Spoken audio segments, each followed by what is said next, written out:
Comment un jeune garçon né dans les rues de Lomé, confronté très tôt à la pauvreté, aux tensions familiales et à l'instabilité, a-t-il réussi à devenir l'un des attaquants africains les plus célèbres de sa génération, tout en construisant une fortune qui continue encore aujourd'hui de faire parler?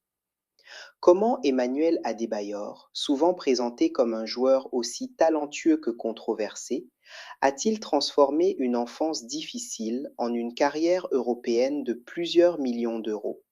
Et surtout, pourquoi son histoire dépasse largement le simple football? Car derrière les buts inscrits en Première Ligue, derrière les transferts spectaculaires, derrière les voitures de luxe et les polémiques médiatiques, se cache une réalité beaucoup plus complexe. Une histoire de survie, une histoire de revanche, une histoire où chaque contrat signé représentait bien plus qu'un simple salaire, une forme de libération. Ce que beaucoup de gens voient chez Emmanuel Adebayor, ce sont les excès, les voitures, les maisons, les déclarations explosives. Mais ce que peu de gens comprennent, c'est que derrière cette image spectaculaire se cache une trajectoire profondément marquée par le manque. Et pour comprendre cela, il faut revenir bien avant les grands stades européens, bien avant Arsenal FC, bien avant Manchester City FC, bien avant les millions. Il faut revenir à Lomé, au Togo. Emmanuel Cheyi Adebayor naît le 26 février 1984 dans un environnement loin du luxe qu'on lui associera plus tard. Son enfance est rude. Le football n'est pas un loisir de prestige, c'est une échappatoire, une possibilité, presque une urgence. Comme beaucoup de jeunes garçons africains, il grandit avec un ballon comme unique promesse d'avenir. Mais contrairement aux récits trop romancés qu'on entend souvent, la route n'a rien de magique. Elle est brutale. La concurrence est immense. Les opportunités sont rares. Et l'Europe semble être un monde inaccessible. Dans ce contexte, chaque petit progrès devient immense. Chaque match observé par le bon recruteur peut changer une vie entière. Et c'est exactement ce qui va se produire. Très jeune, Adebayor montre quelque chose de particulier, une combinaison rare entre taille, vitesse, agressivité offensive et instinct de buteur. Il attire l'attention. Pas immédiatement comme une superstar annoncée, mais comme un talent brut qu'il faut façonner. Il passe notamment par le centre de formation de Metz en France. Et à ce moment précis, tout change. Quitter l'Afrique pour rejoindre l'Europe n'est pas simplement un transfert sportif. C'est une rupture psychologique, un changement total de monde. Nouvelle langue, nouvelle culture, nouvelle pression. Là où certains voient une opportunité, beaucoup vivent un choc. Adebayor entre dans un système où le talent seul ne suffit plus. Il faut résister, s'adapter, supporter l'isolement. Comprendre que chaque erreur peut coûter une carrière. À FC Metz, ses débuts sont progressifs. Il n'est pas encore une star. Il apprend, il observe, il se construit. Mais déjà, une chose devient claire. Il comprend la valeur de l'argent. Quand on vient de peu, les premiers salaires professionnels n'ont pas la même signification. Ils ne représentent pas seulement le confort, ils représentent la sécurité, la dignité, la possibilité de changer le destin familial. C'est souvent ici que naît la relation complexe entre les footballeurs africains et la richesse. L'argent devient émotionnel. Il ne s'agit pas simplement de gagner plus, il s'agit de réparer le passé. Et cela influencera toute la suite de son parcours. En France, ses performances montent progressivement. Son profil plaît, grand, puissant, difficile à contenir, capable de jouer dos au but, mais aussi de prendre la profondeur. Il devient un attaquant moderne avant l'heure. Puis arrive le premier grand tournant. En 2003, AS Monaco FC décide de miser sur lui. Et là, tout s'accélère. Monaco n'est pas seulement un club, c'est une vitrine internationale. Une exposition médiatique plus forte, des matchs européens, une pression différente, une visibilité nouvelle. Adebayor change de dimension. Il joue avec des joueurs de très haut niveau, affronte les plus grands clubs, découvre ce que signifie réellement le football d'élite. Et surtout, sa valeur marchande commence à grimper. Dans le football moderne, il existe un moment précis où un joueur cesse d'être simplement un sportif pour devenir un actif économique. Adebayor atteint ce moment à Monaco. Son nom commence à circuler sur le marché européen. Les agents s'intéressent, les clubs observent, les sponsors regardent. Sa carrière sportive commence à produire une autre richesse, la valeur perçue. Et cette valeur est souvent plus importante que le salaire immédiat. Car lorsqu'un joueur devient désirable sur le marché, son pouvoir de négociation change complètement. Il ne subit plus, il choisit. Et cela transforme tout. Mais le véritable choc financier arrive avec son transfert en Angleterre. Arsenal FC. Sous les ordres d'Arsène Wenger, Adebayor entre dans une nouvelle galaxie. La Première Ligue n'est pas seulement un championnat, c'est une machine économique mondiale. Les droits télévisés sont gigantesques. L'exposition médiatique est permanente. Chaque performance a une résonance internationale. Chaque but vaut plus cher. À Arsenal, il ne gagne pas seulement en prestige, il change de classe financière. Les salaires augmentent fortement. Les primes deviennent importantes. Les contrats publicitaires commencent à prendre du poids. Et surtout, son image devient exportable. Ce point est essentiel. Tous les grands joueurs ne deviennent pas de grandes marques. Pour cela, il faut plus que du talent. Il faut une personnalité, une présence, une narration. Et Adebayor possède cela. Il divise, il fascine, il attire l'attention. Dans l'économie de la célébrité, cela a une valeur immense. Un joueur discret peut être admiré. Un joueur polarisant devient rentable. Adebayor comprend rapidement cette dynamique. Sa manière de célébrer, ses prises de parole, son style de vie, tout participe à la construction d'une image forte. Et même lorsque cela crée de la controverse, cela maintient la visibilité. Dans le business du sport, l'attention est une monnaie, et lui en génère beaucoup. Selon plusieurs estimations publiées au fil des années, sa fortune a été évaluée à plusieurs dizaines de millions de dollars, principalement grâce à ses contrats en Angleterre, mais aussi à ses passages dans d'autres grands championnats. Bien sûr, ces montants varient selon les sources, et il faut toujours rester prudent avec les chiffres liés au patrimoine privé. Mais une chose est certaine, sa trajectoire financière a connu une accélération spectaculaire. Son passage à Manchester City FC marque une nouvelle étape. Et ici, l'histoire devient encore plus intéressante. Car City entre alors dans sa phase de transformation radicale, avec des investissements massifs et une ambition claire, acheter le sommet. Les salaires explosent. Le club veut attirer les grands noms. Adebayor devient l'un des symboles de cette période. Son transfert n'est pas simplement sportif, il est stratégique. Et financièrement, il représente un saut immense. Le contrat signé à cette période change profondément sa structure patrimoniale.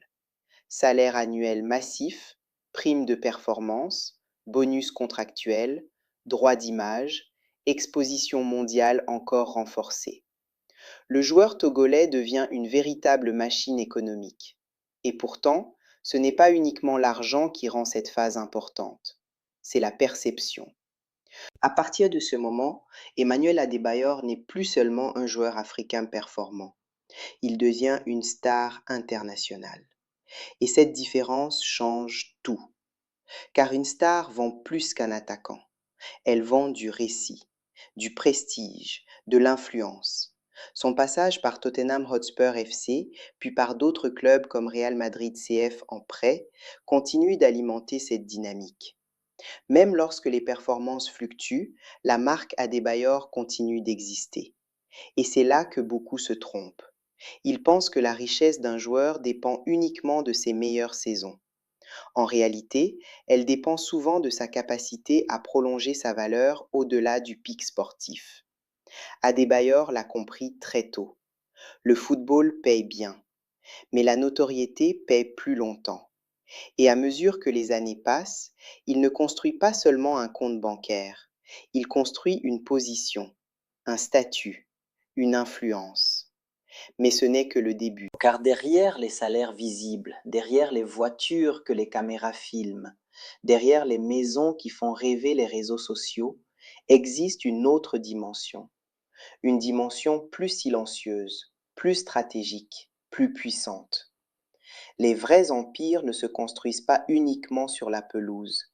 Ils se construisent dans les investissements invisibles, les choix patrimoniaux, les décisions prises loin des stades.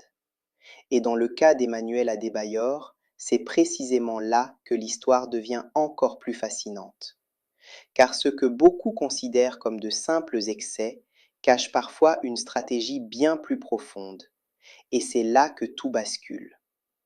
Le plus impressionnant dans l'histoire d'Emmanuel Adebayor, ce n'est pas seulement sa capacité à marquer dans les plus grands championnats européens, c'est sa manière de transformer cette réussite sportive en une structure économique beaucoup plus large. Car lorsqu'un joueur africain atteint ce niveau de richesse, deux réalités apparaissent immédiatement.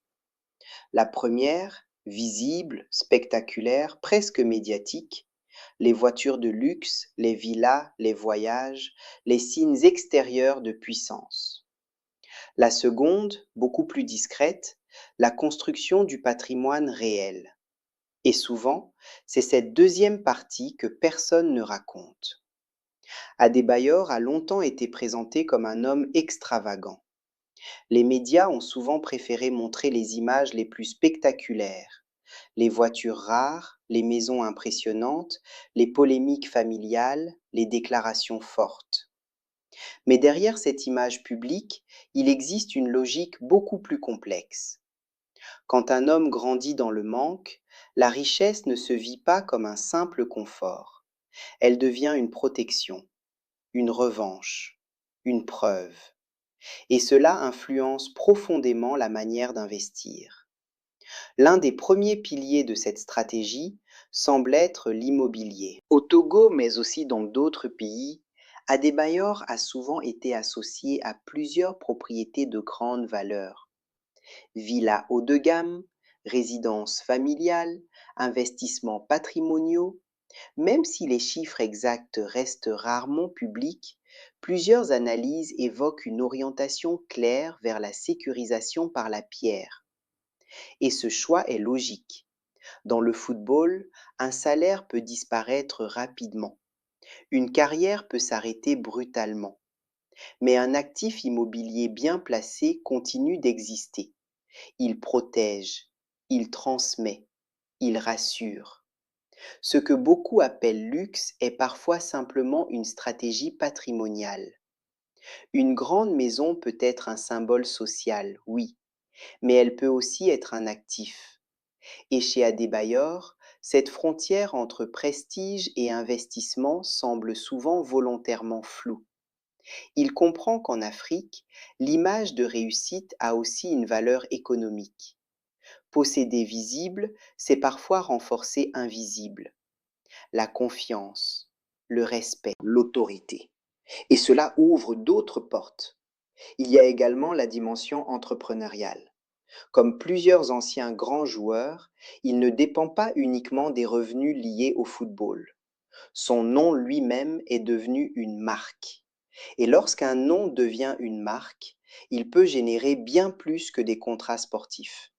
Publicité, apparition rémunérée, collaboration commerciale, partenariat privé, influence institutionnelle. Chaque présence publique devient potentiellement monétisable. Ce que peu de gens comprennent, c'est qu'un ancien joueur célèbre ne vend pas seulement son passé, il vend son capital symbolique. Le simple fait d'être Emmanuel Adebayor a une valeur marchande. Pour certaines entreprises, associer leur image à celle d'un ancien capitaine de sélection, connu dans toute l'Afrique et respecté en Europe, représente un investissement rentable. Ce n'est plus du sport, c'est du positionnement de marque. Et ce positionnement peut être extrêmement lucratif. Sa relation avec le Togo joue aussi un rôle particulier. Adebayor n'est pas juste un ancien international, il est une figure nationale, une référence, presque une institution populaire. Cette stature change tout, car lorsqu'un joueur devient un symbole national, il entre dans une autre catégorie de pouvoir. Son influence dépasse le terrain. Elle touche la politique, l'économie, l'image du pays lui-même. Et cette influence produit des opportunités invisibles que les statistiques ne montrent jamais. Invitations, connexions, accès, négociations privées, partenariats stratégiques. Dans l'économie réelle, ces réseaux valent parfois plus que les salaires passés. Mais le plus intéressant reste peut-être son style de vie. Car chez Adebayor, le luxe n'est pas seulement un plaisir personnel, c'est aussi un langage. Ces voitures, souvent médiatisées, ne servent pas uniquement à impressionner. Elles racontent quelque chose. Elles disent réussite. Elles disent ascension. Elles disent je viens de loin. Dans certaines cultures, particulièrement lorsque l'on vient d'un environnement difficile, la réussite discrète n'existe presque pas. Le succès doit être visible, non par vanité uniquement, mais comme preuve, comme message, comme réponse au passé. Ce détail change absolument tout. Là où certains observateurs voient de l'excès, il peut y avoir une logique psychologique beaucoup plus profonde. Montrer, c'est parfois guérir. Posséder, c'est parfois rassurer. Affirmer, c'est parfois se protéger. Et cette lecture permet de comprendre Adebayor différemment. Oui, il aime le luxe, mais le luxe, chez lui, n'est pas uniquement décoratif. Il participe à sa narration, il renforce sa marque, il entretient son statut. Et dans le business moderne, le statut est un actif. Un homme perçu comme puissant attire naturellement certaines opportunités. Le prestige devient rentable. Si l'on observe son profil avec un regard d'analyste financier, Emmanuel Adebayor ressemble moins à un investisseur silencieux qu'à un capitaliseur d'image. Il utilise sa notoriété comme moteur économique principal. Son modèle repose sur plusieurs couches. D'abord, les revenus historiques du football. Salaires, primes, bonus, contrats européens, année Première Ligue. Ensuite, les revenus dérivés, sponsoring, images, apparitions, partenariats. Puis les actifs patrimoniaux, immobilier, sécurisation du capital, structure personnelle.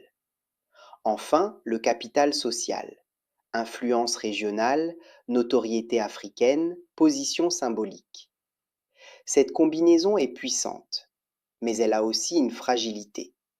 Contrairement à certains profils extrêmement discrets et purement financiers, le modèle Adebayor dépend fortement de la perception publique.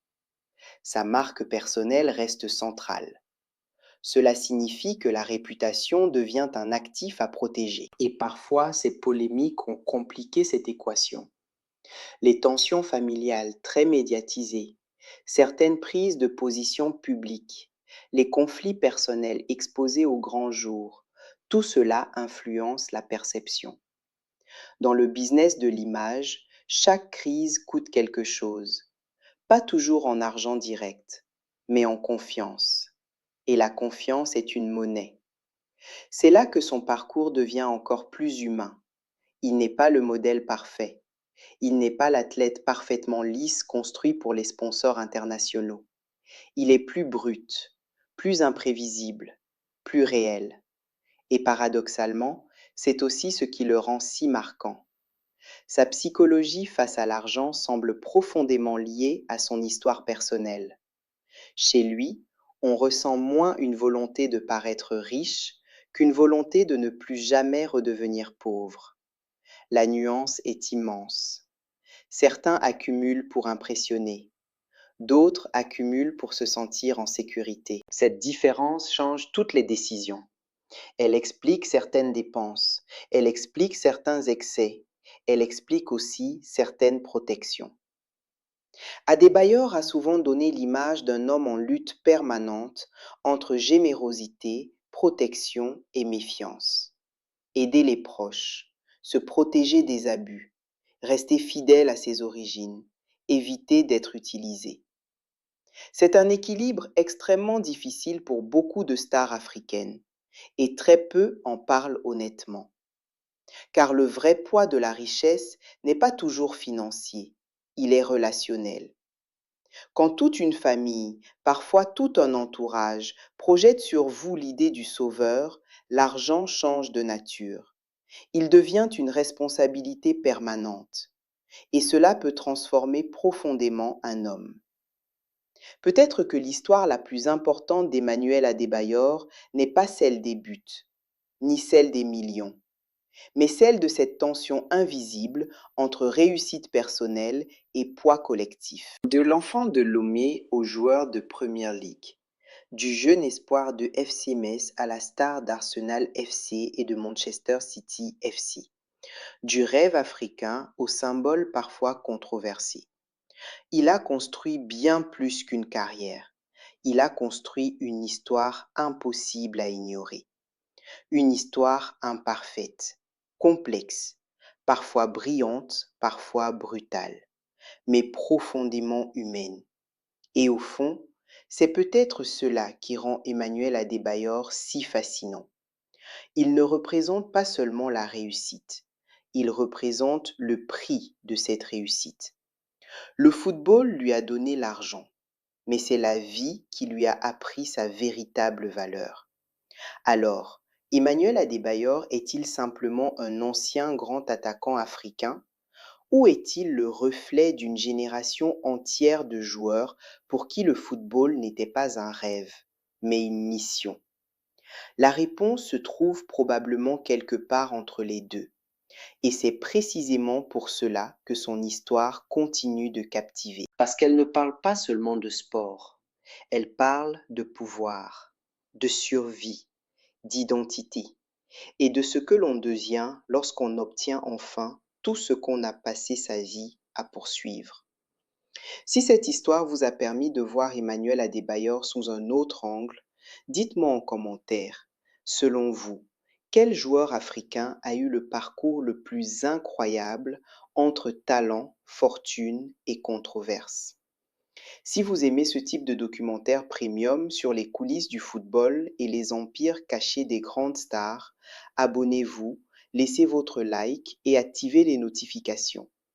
Parce que derrière chaque grand joueur, il y a souvent une histoire que personne ne raconte vraiment.